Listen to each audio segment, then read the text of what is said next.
This is an editorial that came out today from the Wall Street Journal. It's entitled "The People's Republic of New York City." Let me just read the first line of it. The easy victory by Zohran Mamdani in Tuesday's Democratic mayoral primary marks a sharp left turn for New York City. But perhaps more important is that it signals the rise of left-wing economic populism as a leading alternative to the MAGA Republicans. That's the take from the mouthpiece of Wall Street. They're clearly worried about what this means. I saw there was an executive of a hedge fund, Dan Loeb. He's the chief executive of hedge fund Third Point. He wrote on X, "It's officially hot commie summer." So the bourgeois are a little bit worried about what this means. I think a lot of young people are looking at this with excitement, and they're saying, okay, well, we got a socialist win in New York. We, as the Revolutionary Communist America, are only too happy to take down Wall Street, take down the capitalist media, take down the establishment, and all their politicians, whether that's Eric Adams or Cuomo or, whatever. Definitely would love to see the working class defeat all these people. But the question is what will it take to truly defeat them? Or are they not going to be able to? How can they defeat that power structure? We know the power structure is afraid of what is being unleashed by Zohran Mamdani and the DSA. And why is that? Because they are afraid of people starting to wake up and question capitalism, starting to look towards the ideas of socialism. We know they're afraid of that. But we also have to ask, is the Zohran Mamdani mayoralty and his campaign, is that really going to bring about what he's promising? If you haven't read our U.S. Perspectives document yet, which was just approved unanimously by our successful Congress that we just held in Philadelphia a few weeks ago, we actually predicted this, precisely what this mouthpiece of the American bourgeoisie is saying, that the only way that the Democrats can get out of their current funk is to adopt this left economic populism, or left populism, to sort of give left cover to their policies to try to re-energize people. But of course, we understand that they're doing it. There's obviously a lot of very well-meaning and intended people in the rank and file around these kinds of movements. But at the top, it's a cynical ploy, again, to try to keep people within safe limits. They want to keep things from getting out of control. And I think we should probably have a full episode analyzing the mayoral primaries that we just had, and talking about, look, the fact that they're sort of in a panic already, when if you look at his policies, they're actually more like sort of light progressive policies that fit within the bounds of certain aspects of the Democratic Party. He's not calling for the nationalization of Wall Street or anything like that, or the expropriation of the landlords that are ripping everybody off in this hyper expensive city.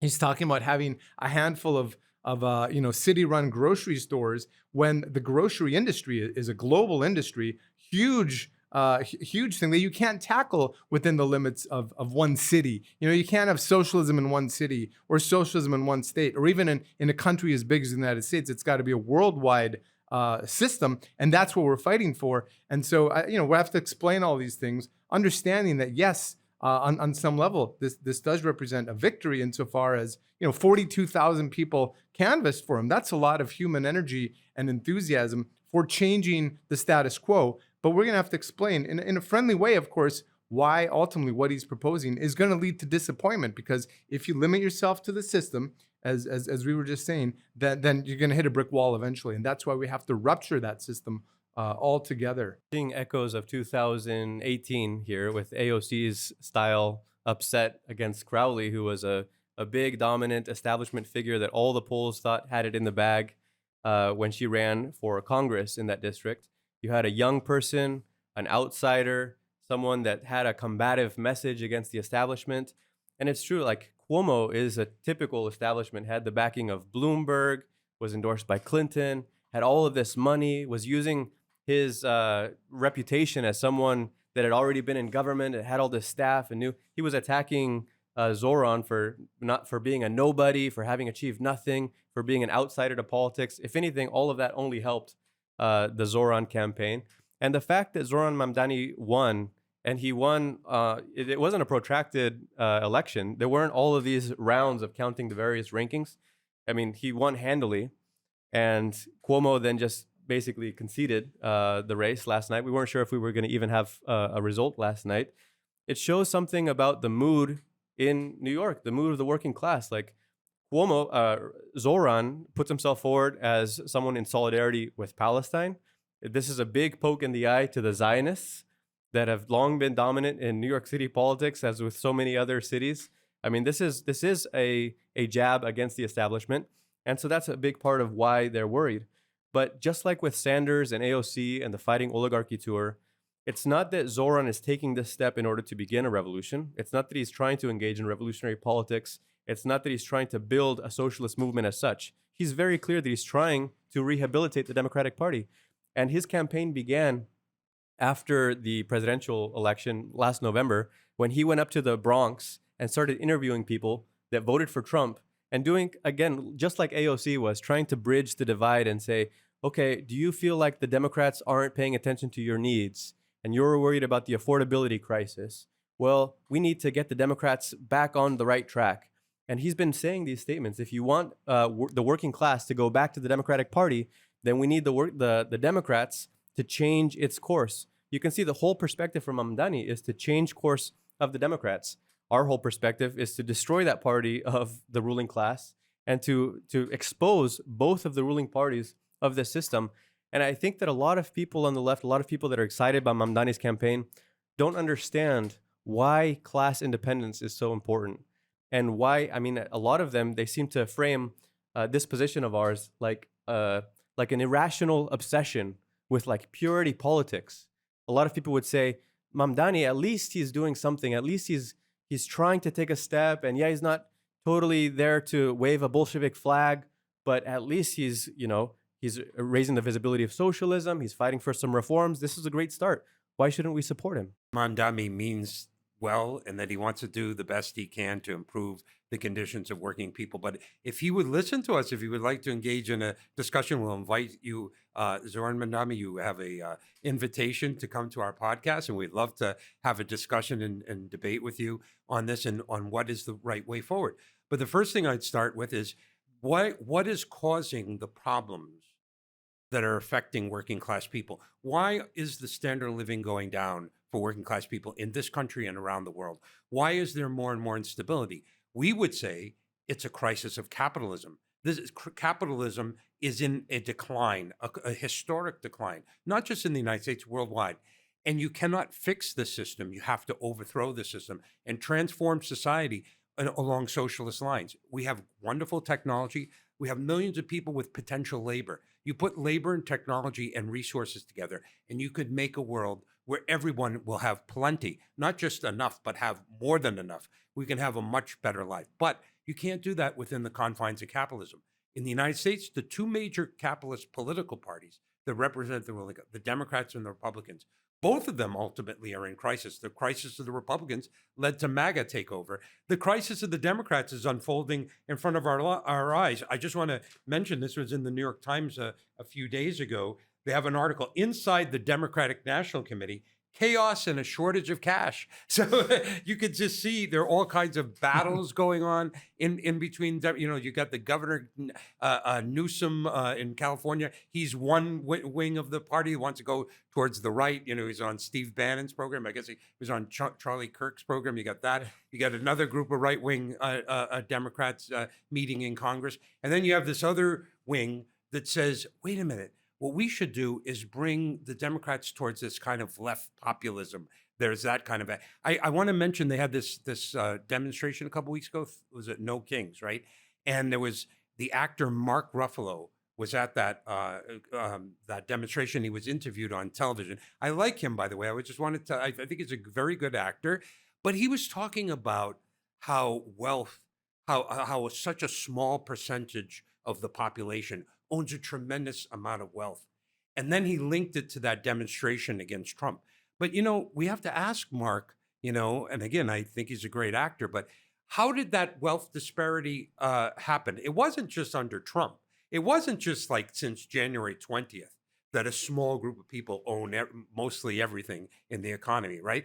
This is a byproduct of capitalism. It's not the tax system. It's not Trump. It's capitalism. It's the fact that the capitalists exploit the working class and make and basically take most of the proceeds, the value that's created by that labor, ends up in the pockets of the capitalist class. So it's not just the simple thing that it's caused by Trump or his policies or his tax policies, which is the same argument put forward by Bernie Sanders, and it's the same argument put forward by Mamdani.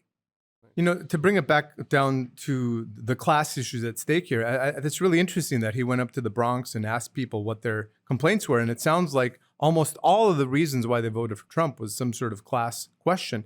You better believe that the RCAs are going to be on the streets of New York asking people, did you vote for Zohran? And if they did, we're going to say why. And when they give us an answer that's obviously going to have some kind of class content, we're then going to link that and connect that to our program and explain our revolutionary vision for how we can actually transform things by going beyond the bounds of capitalism. So of this going to open huge possibilities for us. Obviously, we do have to, put the warning out there that there could be big disappointment, because if he doesn't go beyond the bounds of capitalism, he's not going to achieve very much. But at the same time, we can inspire people with this vision for a different way of organizing society, a different way of doing politics. And that's that I think Comrades will find that, our listeners will find that if they check out our program at our website. And I think that the question of the program is fundamental for any kind of politics. If you want to have a guiding thread, but at least earlier, Trump and his cabinet is trying to manage this decline of U.S. imperialism, and they're blindly making turns at every opportunity. It's like there's no consistent direction where everything is going. Like a Roomba, right? Like a Roomba vacuum. He's got the negotiating skills going straight into a wall and then some other direction he reaches another wall. I mean, you can't do politics that way. And if you don't have a program that uses class war methods and that has an objective of breaking with capitalism and breaking with the capitalist institutions and the capitalist parties, then you're never going to move forward beyond the system. You'll never take a step in the direction of moving forward. And people say, well, at least it's a reform, at least it's a small improvement. The improvements won't come. And the strategic steps that need to happen will also not come. I mean, as Marxists, we understand the working class is an element in society, but it needs to be politically organized in a conscious way as workers. You need a class-independent party, and that's not purity politics. It's simple class politics. And if we don't have that, I mean, the whole question of the program is, like Tom was saying, why do we have these problems in society? Why is the standard of living going down? For us, we have a Marxist analysis of this, and it's an analysis of power in society. Power isn't just some amorphous thing. Everybody has a little bit of power, or getting elected into the mayoral seat gives you power. That's not how power works. There is a capitalist state. And that's the entire apparatus is the question of power, and that is dominated by another class. And that class's ownership of the means of production, of finance capital, of the bank, you're going up against the billionaires. And the social relations, you're talking about private property. That's power, that's capitalism. Those are the lines you have to be willing to cross if you actually want to deliver any kind of real reform, any real improvement. And if you don't recognize those things as the obstacles, if those aren't your parameters, then by default, you can already say that the thing is going to be doomed. Sometimes socialist activists say, we have to just capture the Democratic Party line and win an election. Well, who's capturing who? How did that work out for AOC, who was going to be an insurgent candidate and go in there and be combative? She was totally captured by the swamp of the Democratic Party. She became a second Nancy Pelosi. There was no fight back, and there certainly wasn't any step towards the creation of a mass working class party. That's the reason that we don't support Zohran. As happy as we are to fight back against the establishment, to see the Zionists poked in the eye politically by this election result, to see the panic on Wall Street, we're happy about those things. But strategically, we want a real working class party with a real class war program that has a real chance of actually delivering improvements. And I think it will be a disappointment. Can I just say, if Zohran is listening, I'd ask him this. I'd say, look, which class is the vast majority of New York a member of? Is it the ruling class? Is it the capitalist class? Or is it the working class? I think we know he would answer the working class. So does that working class deserve its own political party? Can it have at least its own political party separate from the Democrats and Republicans? And here's another question. Since so many people are disgusted with the Democratic Party, look at the polls, right? In fact, I saw somebody who was working with Zohran's campaign yesterday from the so-called Working Families Party, which is not a genuine Working Families Party. If it was, we would support it. But they themselves said, this person said on the television, they said, The Democratic Party was so discredited, we had to have a program to try to bring people back into the Democratic Party. So here's my question. Why do that? Why bring people back? Why couldn't you build that 40,000 strong volunteer corps that would be the core of a new workers' party that could represent the vast majority in the city?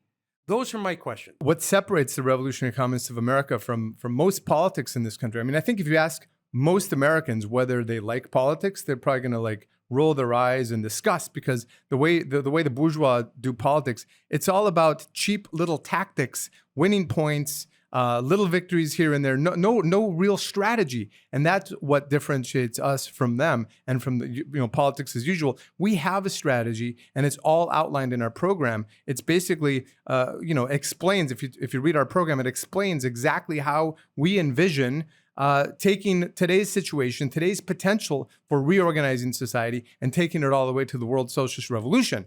And that's why I think everybody listening, and our comrades in particular, really need to revisit our program, study it, because we're going to have to be very agile in explaining these things on the streets to people when they have questions. Look, Zohran's victory is not just news in New York. It's not just news in the US.